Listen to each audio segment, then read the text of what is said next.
So I would like to introduce our next speaker, Ayanna. She's the executive director at Bayou City Waterkeeper, and she's going to be speaking to the bipartisan infrastructure investments as they pertain to water infrastructure in our region. Hi, everyone. Yeah, and I'd really appreciated that presentation. I know Michael and Susan have to go, but I just feel like our values are aligned with you. And just Bayou City Waterkeeper is a strong ally of the work that you do. So just happy to follow your presentation. So I'm Ayanna Jolivet McCloud, and I'll talk to you all about the Bipartisan Infrastructure Law through the lens of water infrastructure. And what I want to tell you is we're in a different place in terms of sort of figuring out our actions and determining sort of next steps around engaging community with this work. This is really an exploratory part of Bayou City Waterkeeper's work. And it's a work that I've been standing in the past kind of 6 months. And so I share that to say that there's a lot of things that we're working out and we're learning, and we're working in collaboration with other state across the country, with other water leaders. And I'm happy to answer a lot of questions, but know that there's a lot that we're kind of working out. And so I look forward to actually reaching out to Michael and Susan about how they've kind of determined sort of actions and really thought about how to implement, operationalize the bipartisan infrastructure law and just activism around that. But know that this is an exploratory part of our work. And when Paige reached out to me, I did let her know I'm happy to share this, and I want to see more folks in our city and our region talk about this, especially considering what water means to Houston. So with that, I'd like to first share about what we'll discuss. So we'll talk about the bipartisan infrastructure law. I'd like to share the EPA memo and kind of how critical a document that was. And I'll talk to you about the Texas Water Development Board. And that's a board that is the key agency in our state to make the decisions around disseminating the money around the bill, the bipartisan infrastructure law. And then I'll talk to you about the state revolving fund. I'll discuss the disadvantaged community definition as well. And kind of where we are and trying to like learn more about that. And then I'll share with you some recommended actions, but know that, again, we are in this kind of exploratory phase. First, I wanted to share with you about Bayou City Waterkeeper and our team. I'm really proud to be executive director of our 4-person staff. And we have our legal director and waterkeeper, and that's Kristen Schlimmer. Our community science manager is Amashua Weiss, and our water justice specialist is Danielle Garcia. So we're a 4-person staff, and really thinking about how to kind of protect our waters from an interdisciplinary kind of science, legal, and justice lens. Bayou City Waterkeeper really is devoted to, I'll actually just read this. We work in Houston, the Bayou City, and across the lower Galveston Bay watershed, which stretches from Lake Conroe down to Galveston Bay and encompasses wetlands, prairies, bayous, and our homes. As we work to protect water quality, preserve and restore wetlands, and support resilient communities, our work brings together the communities and ecosystems that make this region special. People and nature are at the heart of our work. There can be no conservation without environmental justice, nature-based solutions to flooding, demand equity. And so you see this kind of intersectional work that we embody in our work. 3 kind of primary program areas. Some of this is shifting as we do a strategic plan and reevaluate this, but for the past 21 years, the past 21 years, we focused on clean water and wetland protection. The past 5 years, we've focused on resilient communities and sort of, which is now just transitions. Our organizational values are interconnectivity, fluidity, bold action, justice and equity, and regeneration. So with that, I'd like to just talk to you all about what we've kind of been assessing. And what I'll say is this, is that the challenge around talking about water infrastructure funding, it's very complicated. And what I've been trying to do through Bayou City Waterkeeper is to really lift up the voice of equity in centering urban communities and making space for disadvantaged communities on a state level, but in Texas, this is really challenging. And so I'll just share sort of where we are right now. For Justice 40, kind of, at first I wanted to kind of talk about Justice 40. And so Justice 40 is kind of bringing down these 40% of these funds, and through the Bipartisan Infrastructure Law, we can have this large investment. And I'll talk to you a little bit about, particularly about water infrastructure. What I'd like to have you kind of walk away from this conversation is what is the Bipartisan Infrastructure Law and what is the State Revolving Fund program? How can bill and SRF programs help underserved communities address water infrastructure needs? And then just some opportunities to learn more. So what we've heard, and when you go to the White House website, this is what you see about the bipartisan infrastructure deal, just knowing that this is kind of the biggest investment ever, and really centering kind of climate crisis and kind of how these funds can be really transformative in terms of this moment from a climate lens.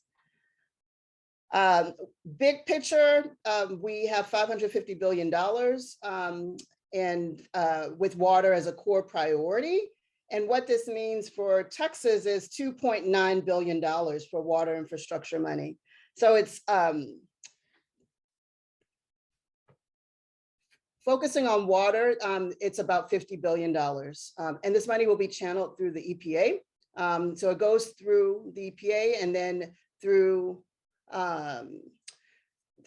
state entities. And so our state entity is the Texas Water Development Board, and that's the funnel in which these funds will, this $50 billion will flow into our state, hopefully.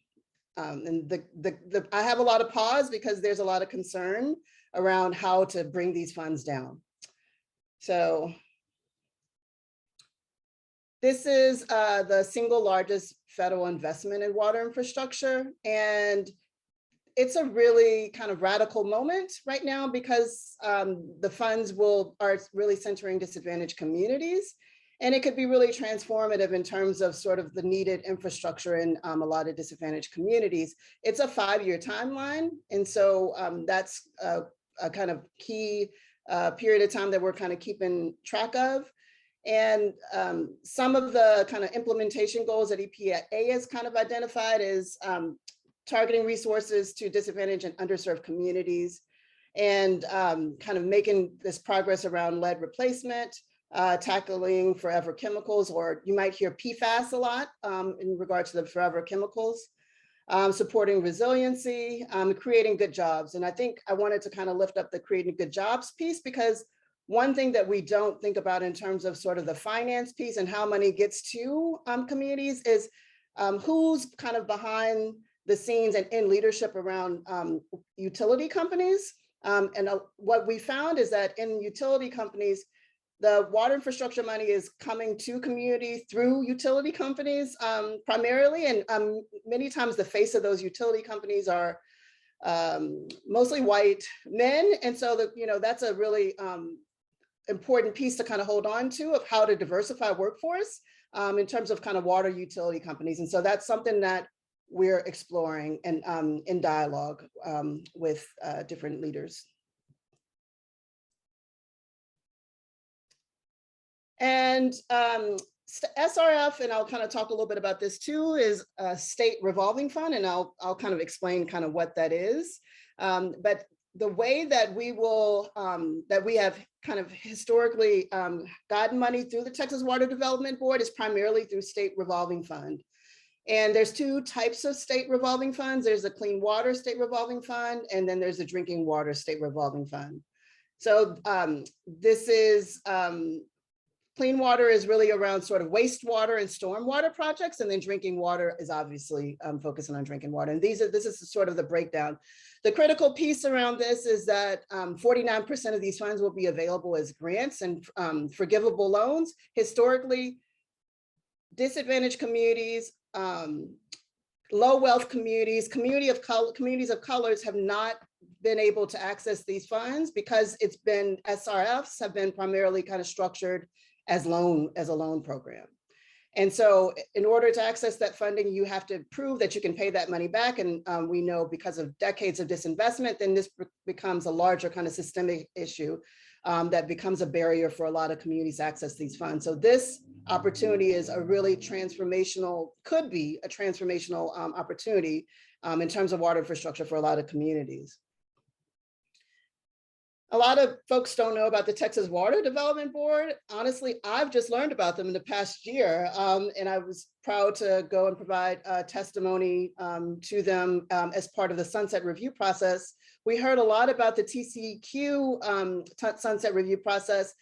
Texas Water Development Board recently had a sunset review process, and myself and some other water leaders in Texas have been organizing to make sure that we make some recommendations to Texas Water Development Board as part of this, especially considering this opportunity around water infrastructure funds, because what we realize is that how money has been distributed to communities has to change, and we have to rethink and reorganize in order to make sure that these funds are pulled down from communities. A little bit about Texas Water Development Board is that it's been around since 1950s, and it is kind of the main entity that's responsible for water planning and financial assistance and water infrastructure in our state. And this kind of gives you just a sense of the Water Development Board application process. But as you see, a big kind of component of it is that it usually will sort of end in a loan. And so you hear this reference to like loans a lot. And I just want to sort of emphasize that that is kind of how people think about accessing funds through Texas Water Development Board. And when you attend the meetings, they're always sort of talking about this revolving fund and how this money is going back into the state, so that after however many years, 30 years or whatever, that an entity has borrowed this money, it goes back, and it is really framed as a loan, less as a grant. But again, this opportunity restructures these funds so that it is it's mostly grants and forgivable loans. So it's really important when we talk about water infrastructure funds in Texas to kind of have a sense of like the state revolving funds, because this is primarily how the EPA is disseminating the money to Texas Water Development Board is through the state revolving fund. So these are pathways for communities to access the Bipartisan Infrastructure Law funding. One of the things that I did want to kind of share is just the history of how we've gone from it was kind of mostly grants for quite some time in the 70s and kind of early 80s that we were dispensing, and then we moved to more loans, and that has been the model for since the mid 80s of how we allocate funds towards community. And we realize that there's just deep inequities in that. So I just want to sort of emphasize kind of how the funds are dispersed. So the EPA is providing just general guidance, and they actually provided a memo that was shared to the community and posted on the website in March in this spring, with program oversight and recommendations on how the money should be disseminated. Here's the part where I have hesitancy, and we're really trying to explore like how we can really pull down these funds, is that even with these recommendations and this kind of program oversight, in the end, the state makes the decision on what the definition of disadvantaged communities is. And so we're really trying to, I've been working with a group of water leaders across the country, which is the Water Equity Climate Resilience Caucus, to figure out how to determine new definitions of disadvantaged communities, and then figure out best strategies to get especially conservative states to shift their practices. After the EPA provides program oversight, then the states implement the SRF program and they hold a public review processes. And sunset review is one example, but there's other processes as well that we're trying to kind of map and define and share that with community members. Then they set the definition of disadvantaged community. They accept water utility applications. They score and rank these projects. They select projects for funding and they oversee this construction of the projects. The local utilities companies submit funding applications to the state SRF programs, and then communities participate in the state's SRF public review process and engage with the local water utility company to access these funds. And these are some kind of sample ideas of some of the projects that have been supported. And this is from the Clean Water SRF programs to give you just an idea of what has been supported. And then this is an example of who can access this funding for clean water and drinking water SRF programs.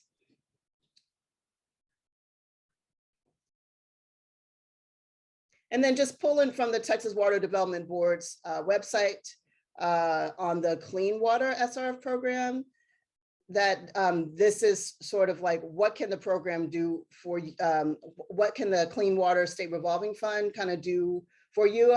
Is it basically sort of affirming what I was just saying of providing financial assistance around planning, acquisition, design, and construction of wastewater and reuse and stormwater infrastructure. I think the key thing is who can borrow this money. And so it's the cities, counties, districts, river authorities, management agencies, and these utility companies as well. And then just sort of, these are some of the projects that can be supported. And then this is the memo that was shared, and I'm happy to provide a link if folks are interested in reading this. Which basically made recommendations on how this money should be implemented, considering this is the first time that disadvantaged communities are being kind of centered and recommended to be supported through these funds. So just looking at disadvantaged communities, as I mentioned multiple times, the key priority around the bill, I'm just going to say bill, is to ensure that disadvantaged communities benefit equitably from this historic investment in water infrastructure. And so in this memo, it actually says that this can include those with environmental justice concerns that often include low-income people and communities of color.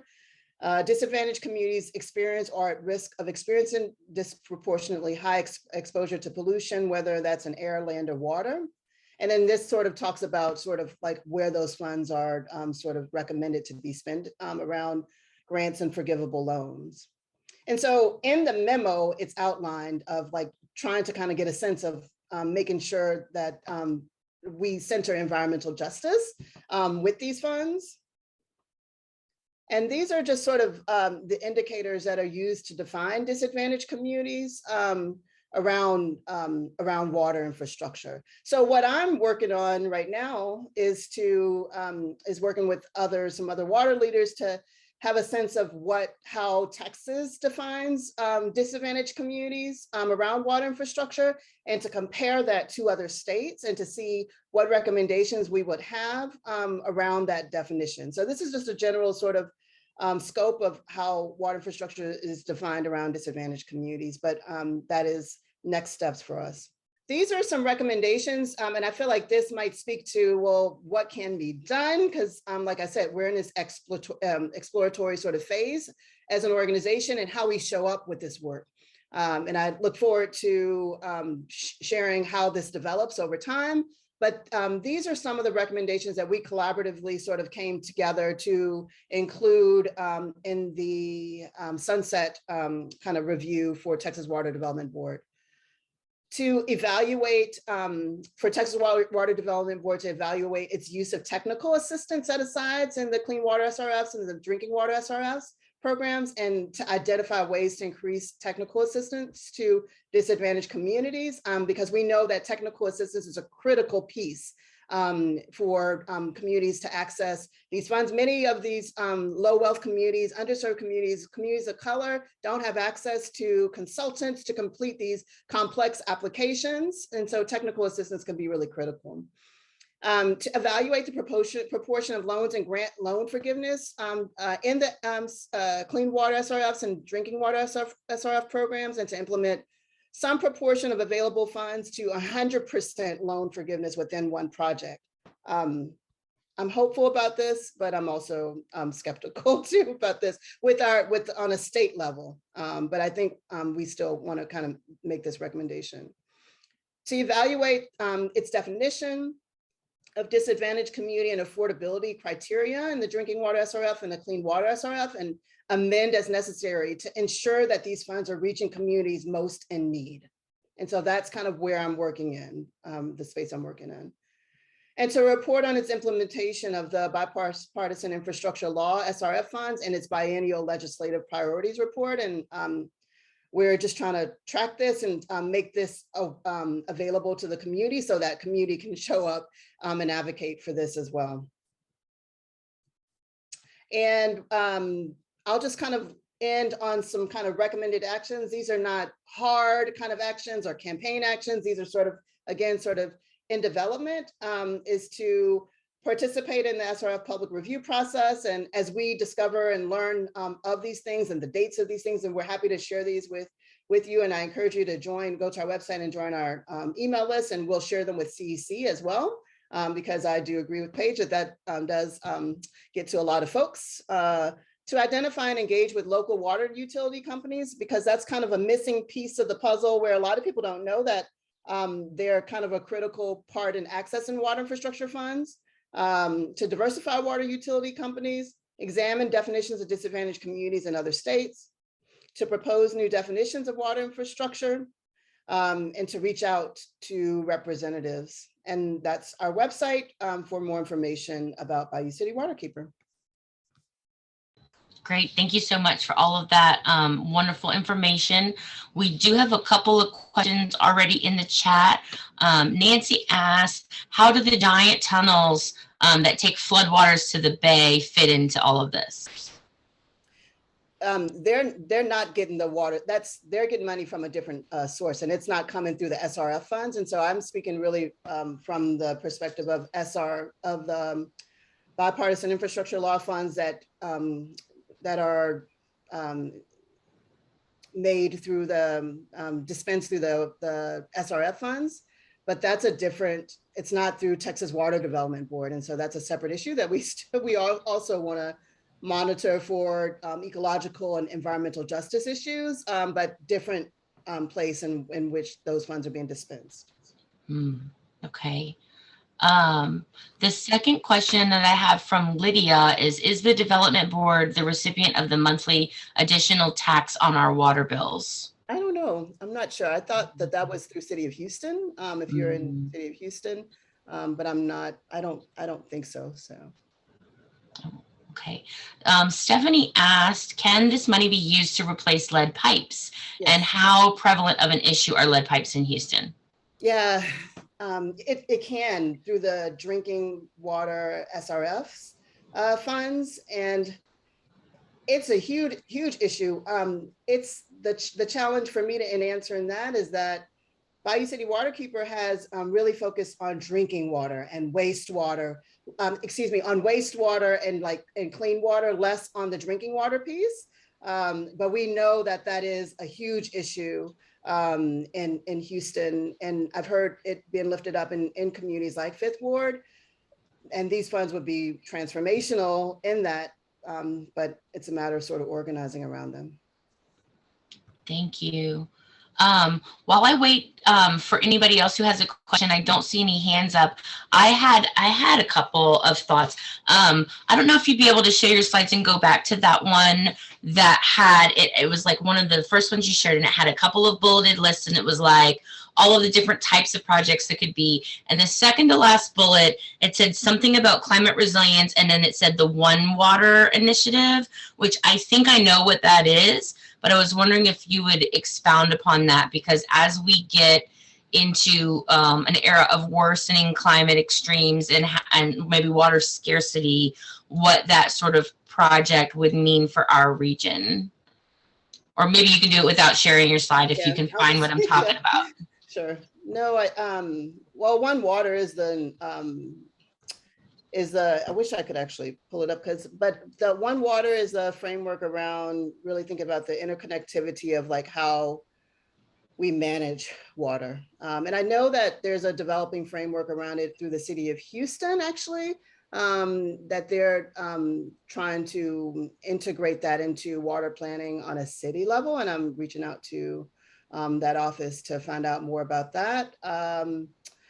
I'm not hearing a lot about it regionally, and I'd love to hear more about it. I know that through the Mitchell Foundation, they've supported a lot of One Water projects in Texas too. And so if you go to Mitchell Foundation, they actually have a whole One Water plan on their website, and we're one of the grantees through Mitchell Foundation. So yeah. Thank you.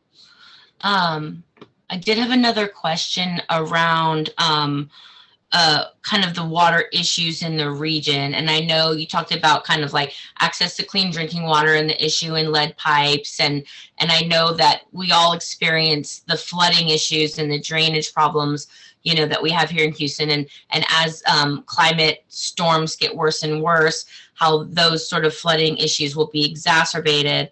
And then thirdly, I know that y'all do a lot of work in sort of the wastewater area, and how a lot of particular neighborhoods, when they flood, that those sewage pipes will flood up into communities, and that creates a big health concern. So in your estimation, what is the top one or two sort of like major water infrastructure issues that our region is facing that particularly relate to these climate issues? And what would be sort of your proposals for these investments to mitigate those problems? Yeah. I mean, so I just shared a link around a map, our Justice in the Sewers map that I think a lot of folks might know of. And that is a great sort of point of entry into our work that shows our advocacy around wastewater infrastructure and clean water.